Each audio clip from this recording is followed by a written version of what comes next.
Hello, welcome to An Imperfectly Perfect Life, Life Unscripted. I'm Sherry Lead, your host, and today I'm speaking with Gentrick Shanga. She and I met about 2 years ago when she produced my segment for the Today Show. And Gentrick has been in media, working in media for about 11 years now. But there was a period of time for about 4 months when she was out of work.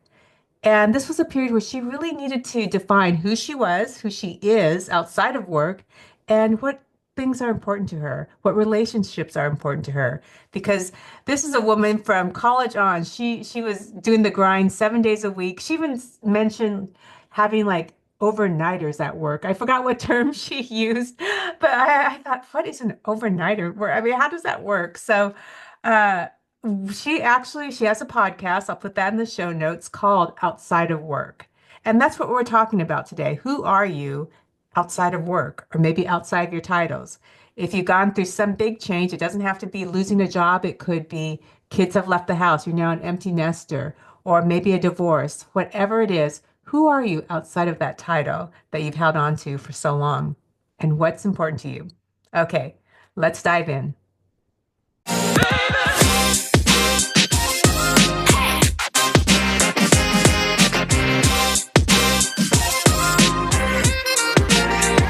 Hey, it's so good to see you. Thanks for coming on. It's so good to see you, Sherry, as always. And thanks for having me on. Oh my goodness. And I was thinking about how long we've known each other. Yeah. Do you remember how many Yes. years?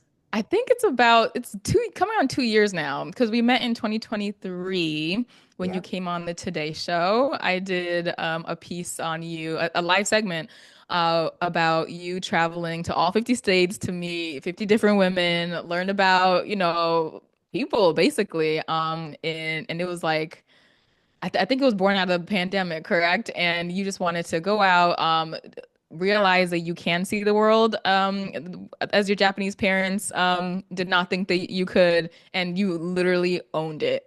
You owned it. So yeah, it's been 2 years now. Yeah, it can be almost exactly. I think it was April 2023. I think And so. what's crazy is when you think 2 years ago, it doesn't sound like that long.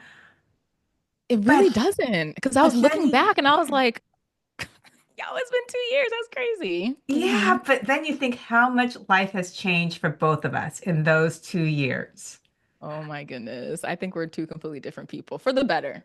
Yeah, absolutely nuts. And so that's what we're kind of talking about today. That's been the catalyst, really, is this change that's happened and a change you experienced. And you have your own podcast now. And just tell me what's going on. Are you still with the Today's Show? What's going on?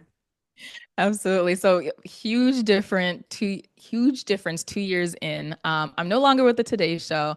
I had actually left the Today Show to go to a different branch at NBC News called News Gathering. It's more like breaking news, hard news stuff because ultimately I wanted to do international stories. I love the Today Show family. Literally, so like one of the best teams I've ever been on. It helped me grow so much as a storyteller and a person. And I still talk to all those folks over there. So I'm just like so appreciative of what they were able to give me. But I moved on to another position over at NBC News. And I was traveling the Northeast, telling breaking news stories.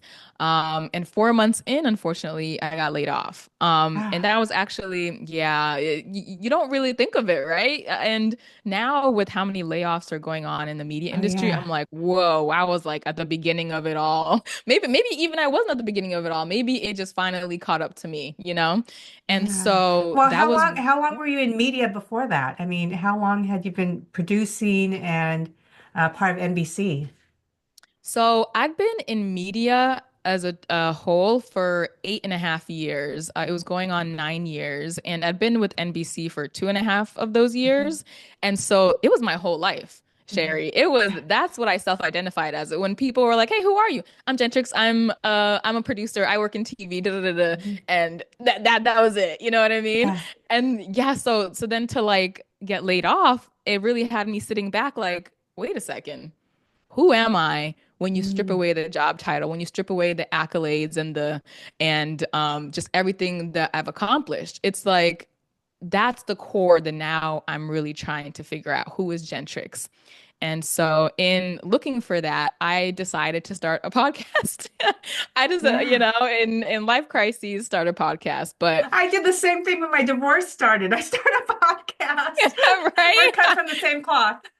Literally, because I think we really are though, Sherry, because I think when life presents us difficulties, we're like, okay, let me try to figure it out. What are other Yes. people talking about? What are other people saying? How can I best navigate this from other people's experiences? Mhm. And so that's really what it was. I was like, okay, this is really a journey of self-discovery to figure out who am I outside of the work context that I've literally, Sherry, I Yeah. lived and breathed news. Mm.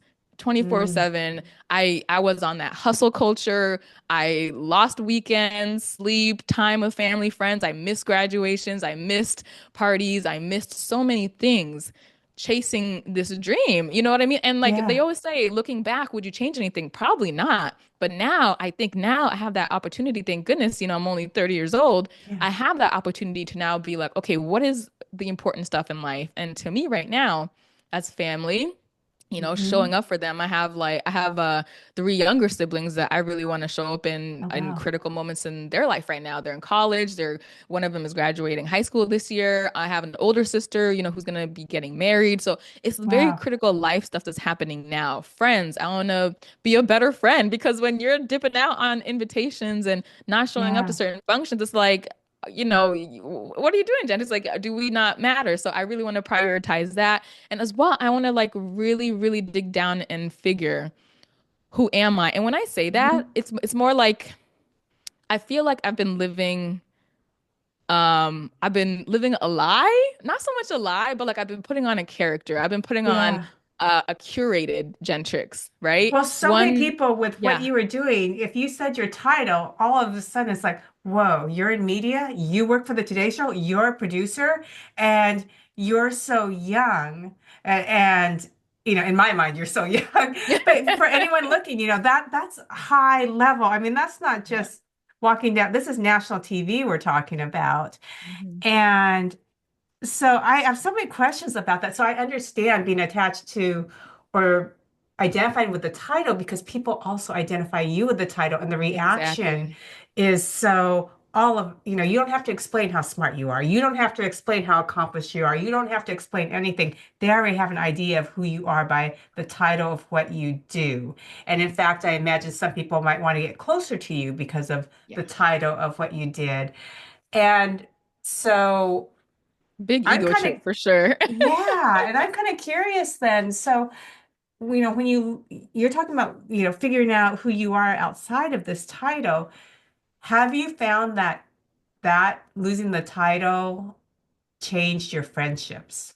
Did people, did some people show their kind of true colors that they're kind of like, oh, I'm gonna step back a little because I don't have this, I can't say that she works for X, Y, and Z. Yeah, yeah.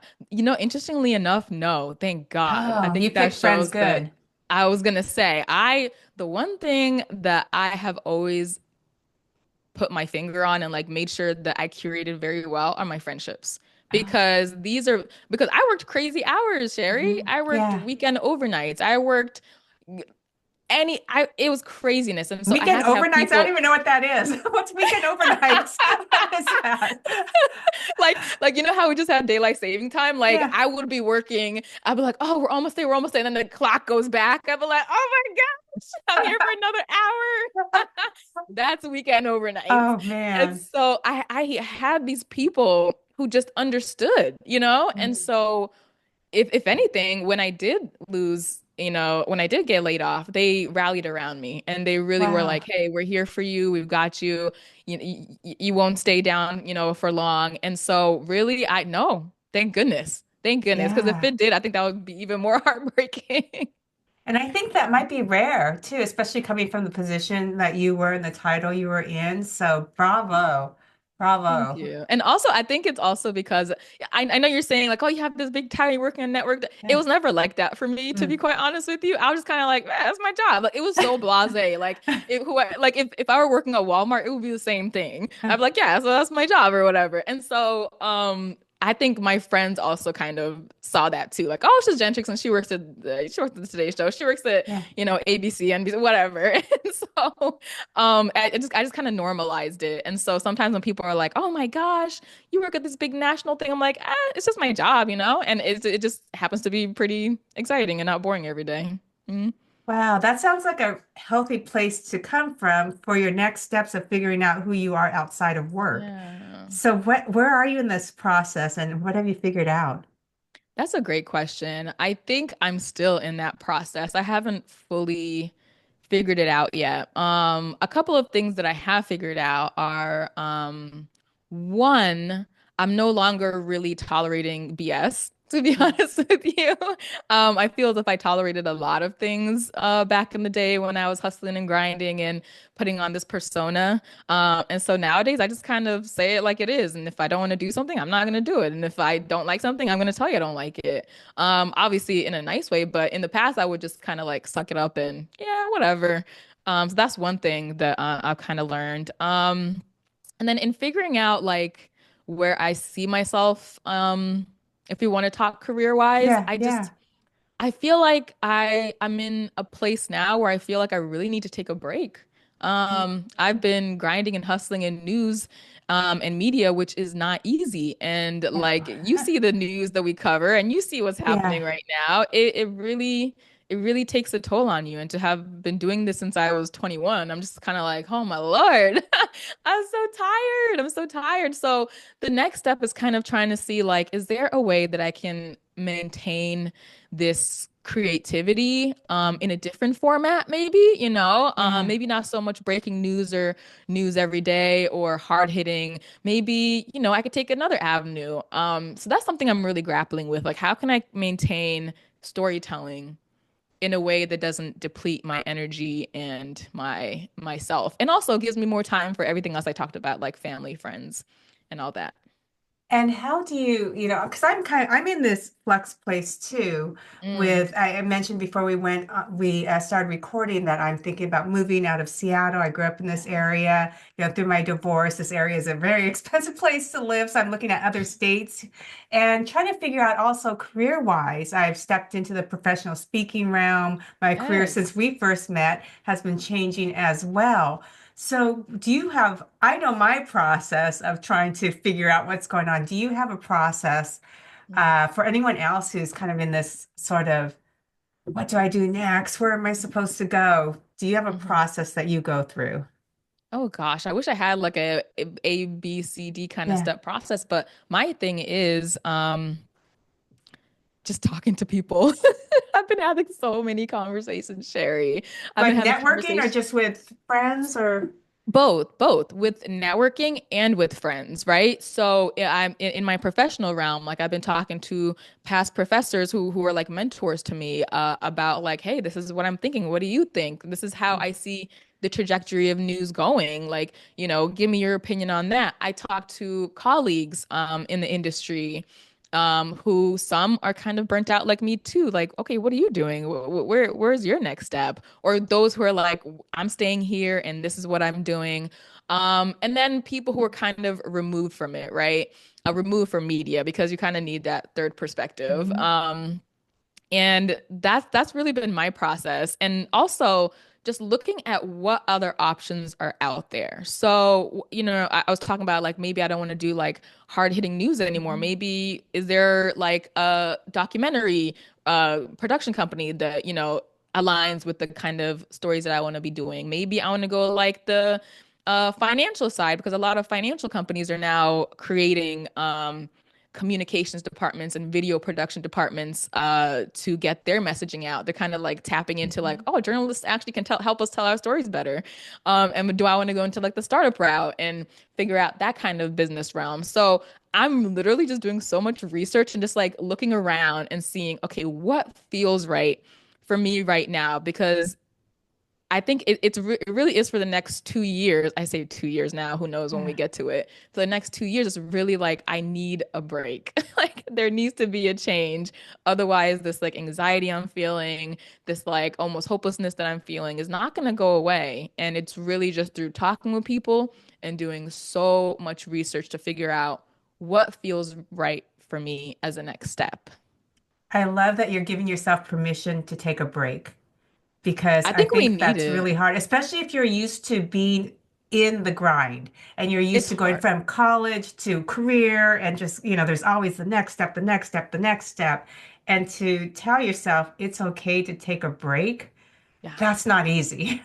Yeah. I don't think I would have ever told that to myself unless I got laid off. I don't think any of this thinking or, foresight that I have now would happen if I didn't get laid off. There's no way. There's no way, Sherry. I would have been grinding and like grinding myself all the way through the ground into the pits of hell. I would be it would be So so it sounds like a bad. blessing. It sounds like the mess In has become a disguise. blessing, or the mess has become the message. Absolutely, right? Like Robin Roberts says, make your Yeah. mess your message. Just kind of like, yes, this crappy thing happened, but my goodness, look at what it opened your eyes up to. Like my third eye is open. It will Yeah. never be the same again. It will never be the same. So that's Yeah. beautiful. And I feel the same way. I'm happier. I have like whenever you go through a divorce, you have one pot, it splits, the Yeah. house got sold, everything. So I have less than I had before, but I'm happier than I ever have been, actually, to tell you the truth. And I recently read something that said, if you don't, it said something, I'm going to kind of paraphrase it, but basically it said, don't, when you don't plan, don't try so hard to plan, then Mm-hmm. that means everything's available to you. Wow. I like Like, that. yeah, if Yeah. you're not there just sticking, if you don't have just one plan or one thing going, that means anything's possible. Anything is possible, literally. When I saw that there was a world outside of what I've always known, I was like, oh my God, I could do it. Sure, I became a notary. Yeah. Okay.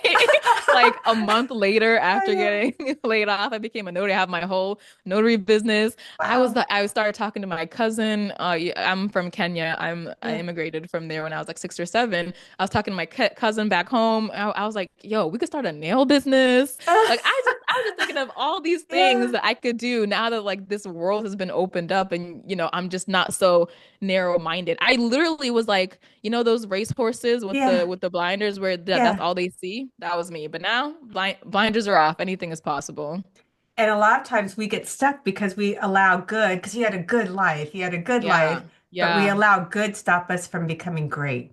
Exactly. And so there's all this possibility. Have you ever heard of the book, The Pivot Year? No. Okay, I'm going to put this in the show notes because I'm going through this now, and it's sort of like a journal, except for you don't write in it, but you can. There's a workbook you can get to go with it, but it's called the Pivot Year. And every day during your pivot year, you read a section from this book. And and actually that's where I read that statement basic that said Yeah. something like, if you're too plan like be open. If you're too Yeah. plan if when you don't have plans, that means everything's available to you. Absolutely. Absolutely. Wow. I gotta look into that book, The Pivot Yeah. Year. I The like it. pivot I like year. it. I think Hmm. it's a game changer, and it really, when I start to worry about things, I'm like reading the right thing on the right day in that book. So Absolutely. Oh, I like that. That's really nice. I have to look yeah. into that book.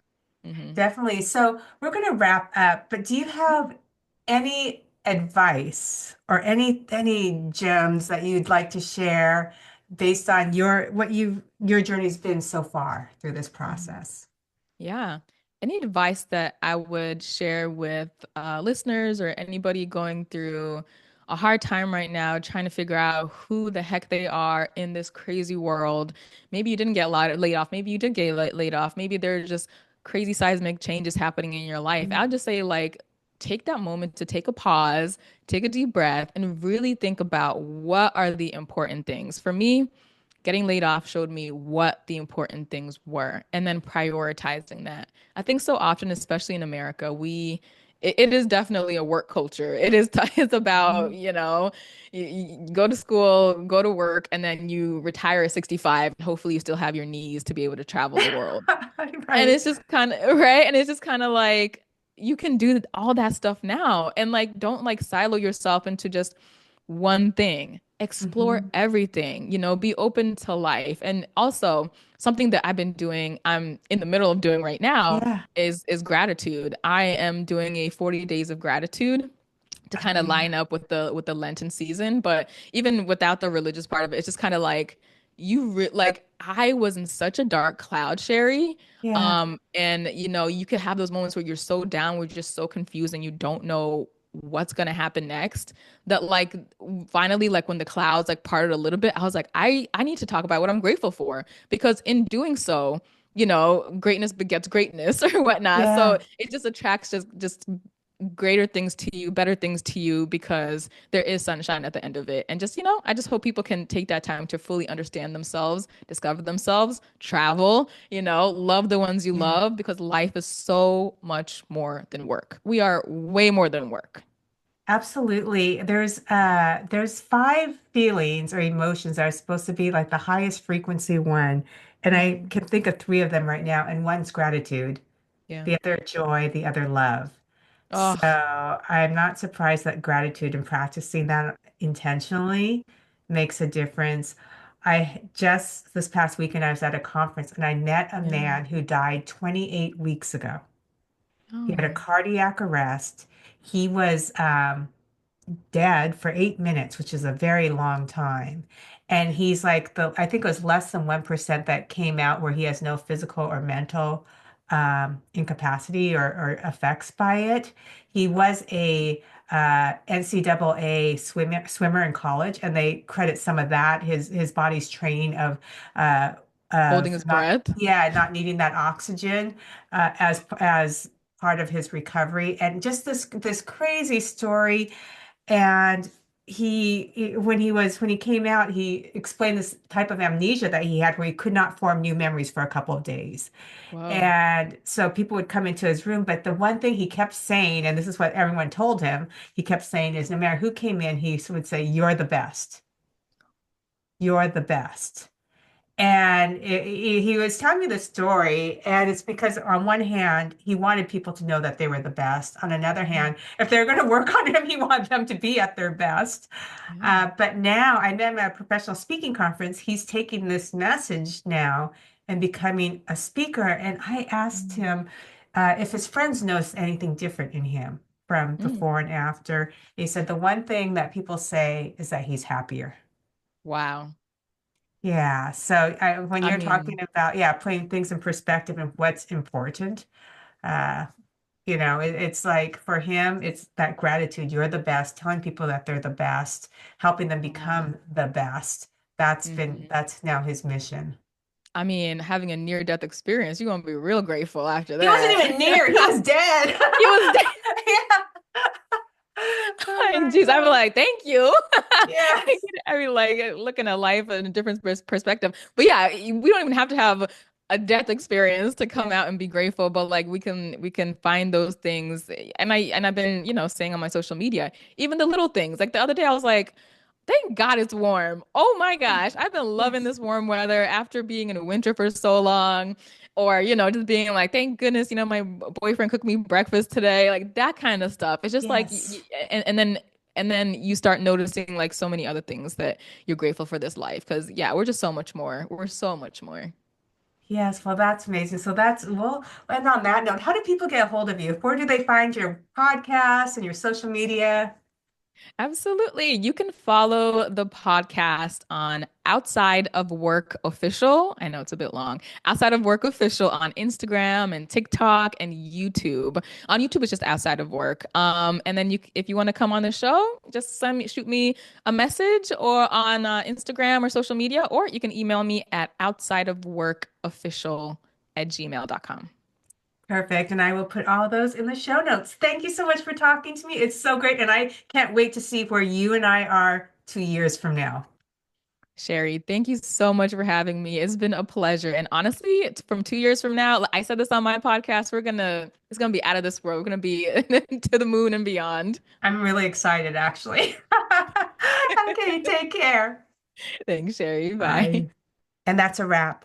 Thank you so much for joining us this week. I have Gentrix contact information in the show notes. I also have how to contact me.